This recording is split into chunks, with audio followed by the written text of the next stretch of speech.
नमस्कार, आप देख रहे हैं एसआर भारत। मेरे साथ अभी कांग्रेस लीडर जय सिंह हैं और उन्हीं से हम बात करेंगे। पहले तो सर स्वागत है एसआर भारत में। जी थैंक यू सो मच, बहुत बहुत धन्यवाद। पिछला बार आप इलेक्शन लड़े थे बगहा से। बगहा को आगे बढ़ाने के लिए आप किस नज़र से देखते हैं? देखिए, बगहा में तो बहुत सारी चीज़ें हैं, लेकिन जो सबसे प्राथमिकता है वो है बगहा को ज़िला बनवाना। और अगर बगहा ज़िला बनता है, क्योंकि जो ऑन लिस्ट अपकमिंग ज़िला है उसमें श्री नीतीश कुमार जी ने कई बार मंच से बोला है कि बगहा को ज़िला बनाएंगे। दुर्भाग्यपूर्ण अब तक बन नहीं पाया, लेकिन जो प्राथमिकता रहेगी, अभी हाल में ही हमारे यहाँ उप मुख्यमंत्री तेजस्वी यादव जी आए थे, तो उनसे भी हमने बात की और ये ज्ञापन भी दिया कि अगर बगहा ज़िला बनेगा तो ज़िला बनने से आप जानते हैं कि बहुत सारी चेंजेस आ जाती है। कई डिफ़ॉल्ट बैंक्स आ जाते हैं, आपके डीएम बैठने लगते हैं, पदाधिकारी आते हैं, जॉब अपॉर्चुनिटी हो जाती है, हॉस्पिटल्स बनते हैं, तो बहुत कुछ हो जाता है। तो विकास के लिए सबसे प्राथमिकता रहेगी कि बगहा को ज़िला बनाया जाए। और उसके बाद हमारे यहाँ किसान बहुत ज़्यादा हैं और किसानों को लेकर कुछ समस्याएं हैं, खाद की समस्याएं हैं, गन्ना हमारे यहाँ का मूल रूप है, तो धान की खरीदारी को लेकर बहुत समस्या है। तो इन सारी चीज़ों को लेकर लगातार आवाज़ बुलंद करने का काम पहले भी करते आए हूँ, आगे भी करते आएंगे। और तीसरा, जो आज के समय सिर्फ बिहार में ही नहीं पूरे देश में बेरोज़गारी, उसको लेकर एक बहुत बड़ा मुद्दा, खासकर बगहा में, क्योंकि कोई ऐसा जॉब अपॉर्चुनिटी नहीं है बगहा के अंदर जहां युवाओं को नौकरी मिल सके। तो फैक्ट्रीज़, इंडस्ट्री सेटअप हो, इसका प्रयास किया जाएगा। तो ये सारी चीज़ें जो है वो लिस्ट में है। अब लगातार किसानों के मुद्दा को उठाते रहे हैं। बगहा में सबसे समस्या है आम किसानों का गन्ना। वहाँ पर अभी भी वजन को लेकर उसमें घोटाला होते रहा है। इसमें आप आगे क्या सुधार कर पाएंगे? नहीं, देखिए, ये तो जितनी भी चीनी मिल है, केवल बगहा में ही नहीं, वज़न का प्रॉब्लम तो हमेशा रहा है। और कई बार ऐसा हुआ है कि वज़न को लेकर स्थल पर जाकर जांच हुआ है, हमने भी किया है, बहुत सारे नेताओं ने भी किया है। तो इसको लेकर ज़रूरत पड़ेगा तो हम लोग अपना कांटा जो होता है वो कांटा देने का, प्राइवेट कांटा देने का काम करेंगे, किसानों को उपलब्ध कराया जाएगा, ताकि उनके अंदर अगर ये भावना है कि हमारे गन्ना तोल में गड़बड़ी आ रही है तो उसको पूर्ण रूप से ठीक किया जाएगा। अभी राहुल जी भारत जोड़ो यात्रा कर रहे हैं। अब ख़त्म एंड होने वाला है। आप इसको किस नज़र से देख रहे हैं? देखिए, पहली बार देश में एक ऐसे नेता जिन्होंने एक सोच रखा कि हम कन्याकुमारी से कश्मीर तक पैदल चलेंगे, पहले तो सोच को सलाम करूंगा, क्योंकि जब उन्होंने ये बात बोला था तो बहुत लोग उसको मजाक के रूप में देखे थे। लोग ये बोले थे कि ये केवल बात ही है और बीच में ऐसा होगा नहीं। लेकिन गर्व महसूस होता है कि एक ऐसे व्यक्ति, उनके डिटर्मिनेशन को, उनके पैशन को सलाम करूंगा। और कहीं ना कहीं आप जानिए कि जब से ये भारत जोड़ो यात्रा शुरू हुआ है, तब से राहुल जी की चर्चा जैसे आपने किया वैसे हर वर्ग के लोग कर रहे हैं और बहुत पॉजिटिव इस यात्रा को लिया गया, क्योंकि इस यात्रा के दौरान राहुल जी उन हज़ारों लाखों लोगों से मिले जो लोग शायद राहुल जी से पहले नहीं मिल सकते थे।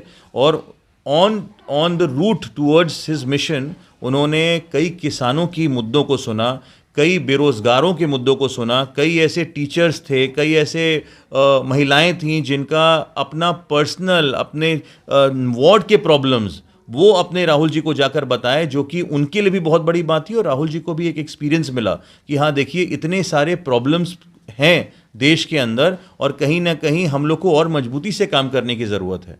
तो बहुत ही पॉजिटिव मैसेज गया है उनके यात्रा का। लेकिन विपक्ष वालों लगातार हमला करते रहे कि भारत कब टूटा ताकि जोड़ेंगे।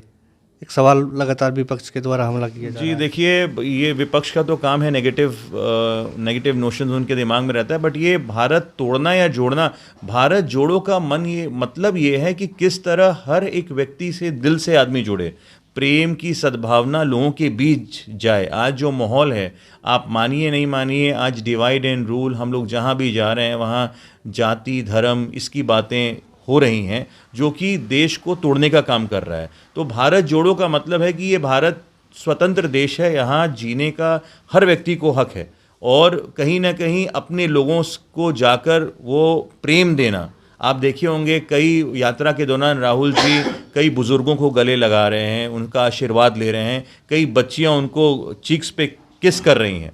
कई ऐसी महिलाएं हैं जो उनको बिल्कुल अपने बेटे की तरह गले लगा रहा है। तो ये जोड़ना मतलब अपनी जनता के दिल से जुड़ना, उसको देश से जोड़ने से मत देखिए, अपनी जनता को कैसे अपने दिल में बसाने का एक प्रयास राहुल जी का है, जो मुझे लगता है बीइंग अ कांग्रेसी, being a individual of a country, it's one of the proudest moment I feel कि इतना हम लोग प्राउड फील कर रहे हैं, इतना ज़्यादा खुश हैं उनके इस चीज़ों को लेकर, और गर्व महसूस होता है कि ये यात्रा आने वाली पीढ़ी को याद रहेगा, इतना मुझे पूर्ण विश्वास है। बिहार में भी भारत जोड़ो यात्रा किया जा रहा है, लेकिन बिहार में कहीं ना कहीं कांग्रेस के जो बड़े लीडर हैं, यानी कहने का मतलब कि राहुल गांधी जी नहीं पहुंच पाए, तो इसमें जनता में कहीं ना कहीं कुछ ना कुछ रोष रह गया है कि राहुल गांधी नहीं पहुंचे बिहार।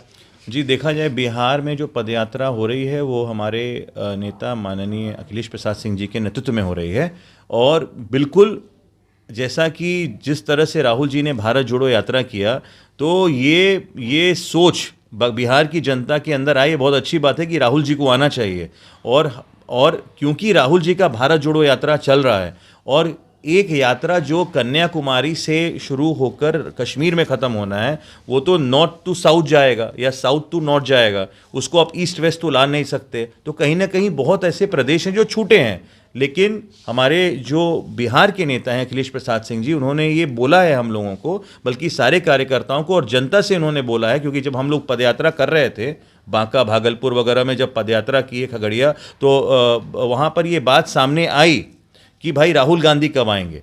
तो उन्होंने हम सब लोग को ये वचन दिया है कि राहुल गांधी जी का और प्रियंका गांधी जी का दोनों का समय लिया गया है, और जब पदयात्रा का एंड अप होगा या उस बीच वो लोग अपना जो भारत जोड़ो यात्रा है उसको ख़त्म करके बिहार में ज़रूर सम्मिलित होंगे, इसका हम लोग को पूर्ण विश्वास है।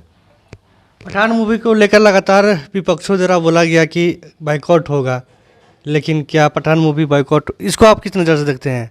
नहीं, देखिए, पठान मूवी तो सुपर हिट हो गया, और कोई किसी मूवी या किसी कलाकार की कला पर टिप्पणी करना, शाहरुख खान जी का मैं बहुत बड़ा फ़ैन हूँ, और मुझे तो, मैं फिल्म देखा नहीं हूँ लेकिन देखने ज़रूर जाऊँगा। मैं वही बोल रहा हूँ ना, देश को हर मुद्दों पर बांटने का, तोड़ने का काम नहीं करना चाहिए। Divide and rule policy was a part of India जब हम लोग, फ्रीडम हमें नहीं मिला था, when it was a British rule, और वो पुनः यहाँ स्थापित हो रहा है। देश भारत है, इसमें जीने का अधिकार हर व्यक्ति को है, चाहे वो हिंदू हो, मुस्लिम हो, सिख हो, ईसाई हो। तो इसीलिए कोई ऐसे मुद्दों पर मैं तो नहीं टिप्पणी करना चाहूँगा।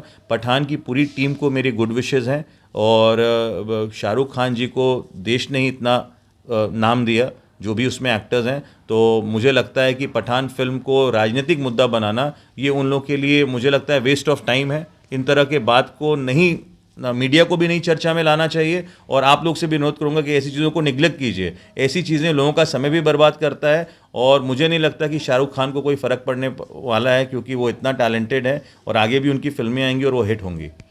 चलिए, इस वीडियो के बारे में आपकी क्या राय है कमेंट बॉक्स में टाइप कर सकते हैं। तब तक धन्यवाद।